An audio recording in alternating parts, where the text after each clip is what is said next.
Friends, कल हमने पढ़ रहे थे क्रिया में आज दूसरा भेद पढ़ेंगे, नाम धातु क्रिया।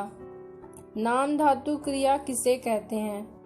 संज्ञा या सर्वनाम के साथ क्रिया जोड़ने से तो संयुक्त क्रिया बनती है, उसे नाम धातु क्रिया कहते हैं। संज्ञा या विशेषण के साथ क्रिया जोड़ने से संयुक्त क्रिया बनती है, उसे नाम धातु क्रिया कहते हैं। संज्ञा और विशेषण। संज्ञा किसी व्यक्ति, वस्तु, स्थान के नाम को संज्ञा कहते हैं और विशेषण जो किसी का विशेष गुण, भाव दर्शाता है उसे कहते हैं विशेषण। तो संज्ञा या विशेषण के साथ क्रिया को जोड़ने से जो संयुक्त क्रिया बनती है उसे नाम धातु क्रिया कहते हैं। समझ में आया? संज्ञा के साथ जब विशेषण को जोड़ेंगे तो जिसमें क्रिया होगा वह संयुक्त क्रिया बनता है और उसी क्रिया को हम नाम धातु क्रिया कहते हैं। जैसे उदाहरण के लिए, लुटेरों ने जमीन हथिया ली। लुटेरो, यहाँ संज्ञा लुटेरो हुआ, क्या हथिया ली? जमीन हथिया ली। ठीक है, तो हमें गरीबों को अपनाना चाहिए। हमें गरीबों को अपनाना चाहिए। नाम धातु क्रिया के उदाहरण क्या क्या है? लुटेरों ने जमीन हथिया लिए। हमें गरीबों को अपनाना चाहिए। उपयुक्त वाक्यों में हथियाना तथा अपनाना यह एक क्रिया है। ठीक है, हथियाना और अपनाना एक क्रिया है। हाथ संज्ञा है। हाथ क्या है? संज्ञा है। और अपना ये सर्वनाम है। ठीक है, हाथ संज्ञा तथा अपना सर्वनाम है। हथियाना और अपनाना क्रिया है, अतः यह क्या क्रिया है? नाम धातु क्रिया। ठीक है, अब नाम धातु क्रिया, अब इस प्रकार भी हम इसका अर्थ स्पष्ट कर सकते हैं, व्याख्या कर सकते हैं। जो क्रियाएं संज्ञा, सर्वनाम, विशेषण, अनुकरणीयवाची शब्द से बनती है उसे नाम धातु क्रिया कहते हैं। जो क्रिया संज्ञा, सर्वनाम, विशेषण और अनुकरण वाची शब्द से बनती है उसे नाम धातु क्रिया कहते हैं।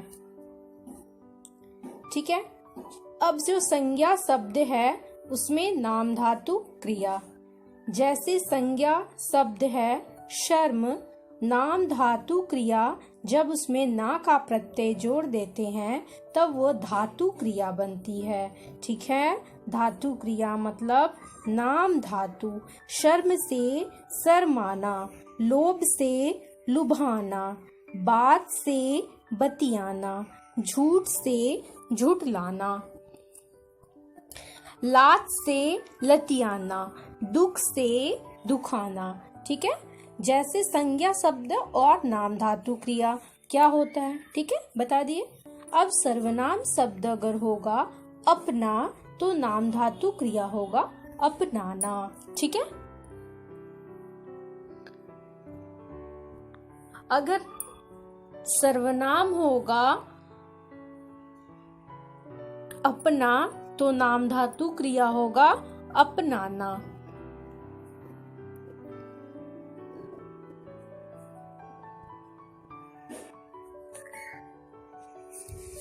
विशेषण शब्द में होगा 60। ठीक है, विशेषण शब्द होगा 60 तो नाम धातु क्रिया होगा सठियाना। ठीक है, सठियाना विशेषण शब्द से नाम धातु क्रिया।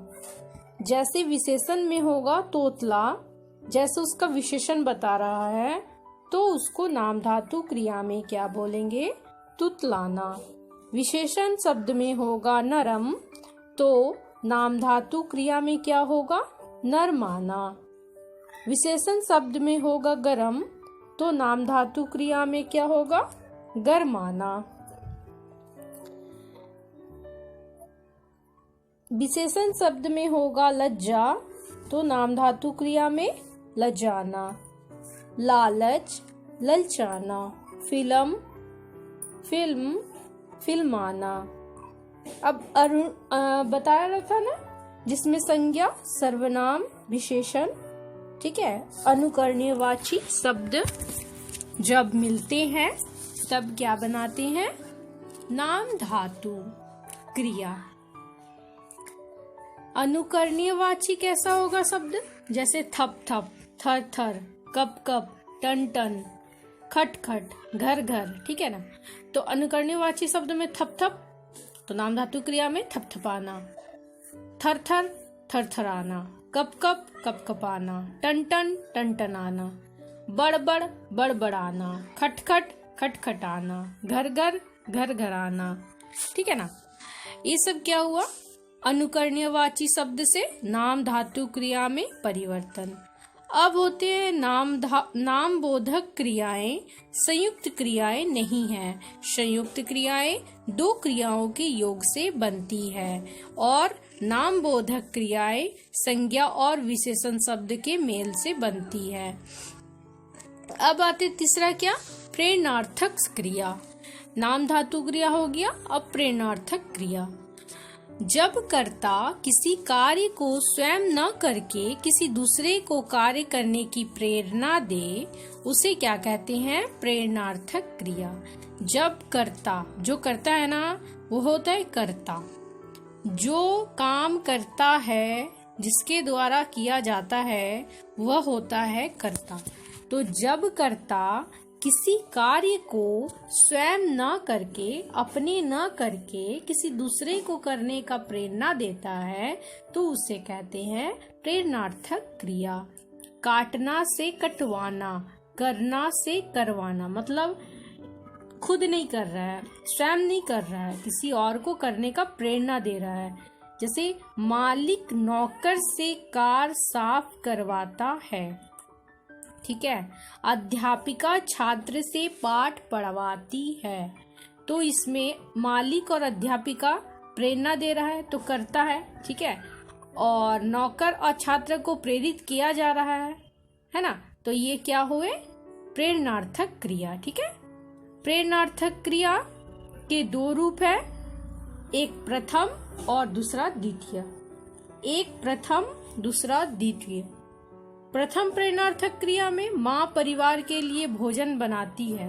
ये तो किसी को प्रेरणा नहीं दे रहा ना, माँ परिवार के लिए भोजन बनाती है। जोकर सर्कस में खेल दिखाता है।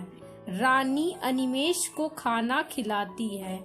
नौकरानी बच्चे को झूला झुलाती है, ठीक है। ये क्या हुआ? प्रथम प्रेरणार्थक। और मतलब जैसे वो तो किसी को प्रेरणा नहीं दे रहे ना, खुद कर रहे हैं और ऊपर से, ठीक है ना, किसी के लिए बना रहे, तो वो क्या हुए? प्रथम प्रेरणार्थक। अब आते द्वितीय प्रेरणार्थक। जैसे माँ पुत्री से भोजन बनवाती है। प्रथम प्रेरणार्थक में क्या हुआ? माँ बच्चों के लिए भोजन बनाती है, ठीक है। और द्वितीय प्रेरणार्थक क्रिया में उसमें क्या हुआ? माँ पुत्री से भोजन बनवाती है। जोकर सर्कस में खेल दिखाता है, ठीक है। अब इसमें द्वितीय प्रेरणार्थक में जोकर सर्कस में हाथी से कर्तव्य करवाता है, तो उसमें हुआ प्रथम प्रेरणार्थक क्रिया में हुआ रानी अनिमेष को खाना खिलाती है।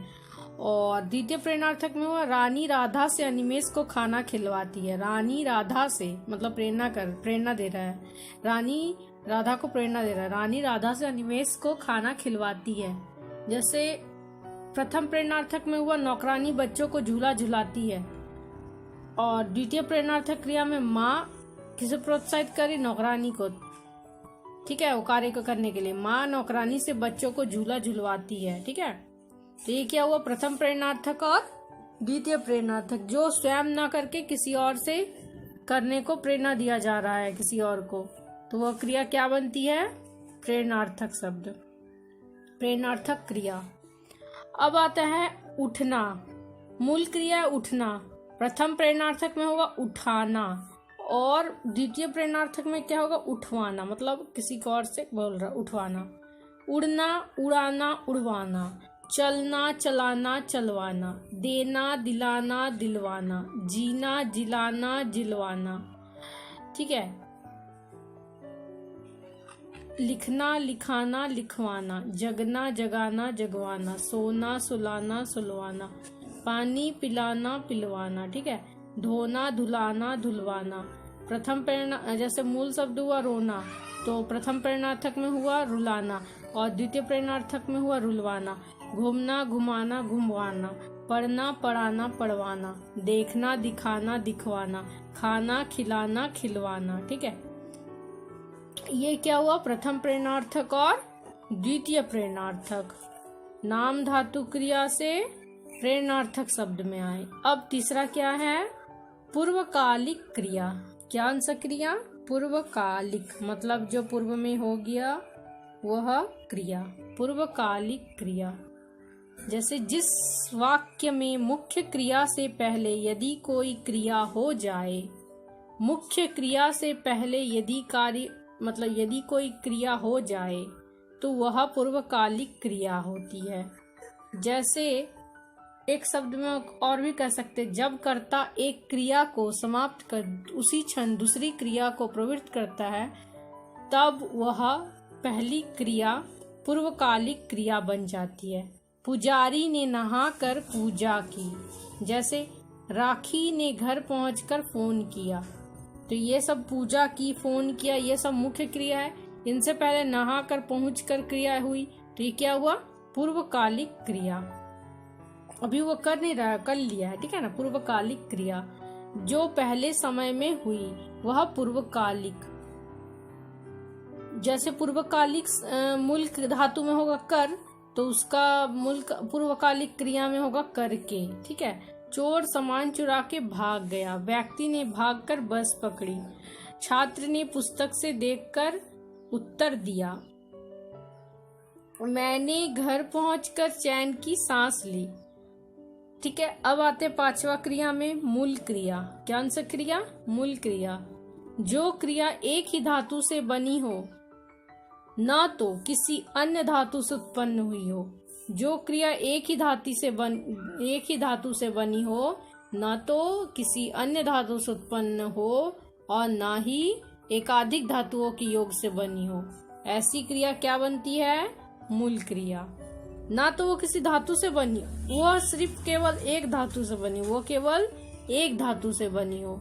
ना तो वह अन्य धातु से उत्पन्न हो और ना ही एक से अधिक धातुओं के योग से बना हो, वह केवल एक ही धातु का बना हो, ऐसा क्रिया। जैसे चलना, पढ़ना, लिखना, आना, बैठना, रोना, यह सब ऐसे क्रियाएं क्या कहलाती है? मूल क्रिया। जैसे वाक्य में देखेंगे उदाहरण के लिए, उसने पत्र लिखा, रमेश आया, वह चला। ठीक है। नामिक क्रिया। अब किस में आते हैं? नामिक क्रिया। नामिक क्रिया में संज्ञा, विशेषण आदि शब्द आगे क्रिया कर लगाने से बनी क्रिया को नामिक क्रिया कहते हैं। क्या कहते हैं? नामिक क्रिया कहते हैं। जैसे दिखाई देना, संज्ञा विशेषण शब्द के आगे क्रिया कर क्या लगाते हैं? क्रिया कर लगाने से बनी क्रिया को नामिक क्रिया कहते हैं। जैसे दिखाई देना, दाखिल होना, सुनाई पड़ना आदि क्रिया, ये सब रूपों में देना, होना, पढ़ना आदि क्रिया कर है। ठीक है ना। दिखाई देना, रूपों में देना। अब आते हैं समस्त क्रिया। जो क्रियाएं दो धातुओं के योग से बनी हो, जो क्रिया दो धातुओं के योग से संपन्न हो, मतलब दो धातुओं के योग से ही संपन्न हुआ हो, तथा जिसमें दोनों धातुओं का अर्थ बना रहे, जिसमें दोनों धातुओं का अर्थ बना रहे, उसे क्या कहते हैं? समस्त क्रिया। जैसे खेल कूद, उठ बैठ, चल फिर, मारपीट, कह सुन आदि ऐसी क्रियाएं समस्त क्रियाएं कहलाती है। अब आते हैं सामान्य क्रिया। जब किसी वाक्य में एक ही क्रिया का प्रयोग हुआ हो। जब किसी वाक्य में एक ही क्रिया का प्रयोग हुआ हो उसे सामान्य क्रिया कहते हैं। उसे कौन सी क्रिया कहते हैं? सामान्य क्रिया। अब आते हैं सहायक क्रिया। जब किसी वाक्य में एक ही क्रिया का उपयोग हो उसे क्या कहते हैं? सामान्य क्रिया। जब किसी वाक्य में एक ही क्रिया का, सिर्फ एक ही क्रिया का तो उस प्रयोग हुआ जिसमें सामान्य क्रिया। लड़का पढ़ता है, ठीक है, सीता गाती है, ठीक है। सहायक क्रिया में क्या है? मूल क्रिया के साथ प्रयुक्त होने वाली क्रियाओं को, मूल क्रिया के साथ जो रहती है ना क्रिया, जो प्रयुक्त क्रिया होती है सहायक क्रिया कहलाती है। जैसे वह फिसला, वह फिसल गया, वह फिसल गया है। ये सब तीनों वाक्यों में फिसलाना मूल क्रिया है। पहले वाक्य में क्रिया का एक शब्द क्या है? फिसला। दूसरे वाक्य में दो शब्द बना फिसल गया। तीसरे वाक्य में क्या बना? फिसल गया है, ठीक है। तो हिंदी में चल, पढ़, रुक, आ, जा, उठ, दे, बैठ, बन, ये सब क्या है? सहायक क्रिया है। अब आते हैं सजातीय क्रिया। अब कुछ होते हैं अकर्मक क्रिया, कुछ होते हैं सकर्मक क्रिया के धातु से बनता है। जब कुछ अकर्मक और सकर्मक क्रियाओं के साथ उनके धातु की बनी भाववाचक संज्ञा को ही सजातीय क्रिया कहते हैं। जैसे भारत ने लड़ाई लड़ी, भारत ने लड़ाई लड़ी, हमने खाना खाया, वह अच्छी लिखाई लिख रहा है। ये सब क्या क्रिया होती है? सजातीय क्रिया। अब आते हैं विधि क्रिया। अंतिम क्या है? विधि क्रिया। विधि क्रिया किसे कहते हैं? जिस क्रिया से किसी प्रकार का आज्ञा का पता चले, किसी का आज्ञा का पता चले, जिस क्रिया से, उसे कहते हैं विधि क्रिया। यहाँ चले जाओ, आप काम करते रहिए, ये सब क्या है? विधि क्रिया। अब आते हैं संरचना के आधार पर, तो देख लिए क्रिया के कितने भेद हैं। अब होते हैं कर्म के आधार पर क्रिया के भेद। तो कर्म के आधार पर क्रिया के दो भेद होते हैं, ठीक है। आज के लिए संरचना के आधार पर ही क्रिया का भेद हमने पढ़ा। कल पढ़ेंगे कर्म के आधार पर क्रिया के कितने भेद हैं, ठीक है। आज के लिए फ्रेंड्स इतना ही। Thank you.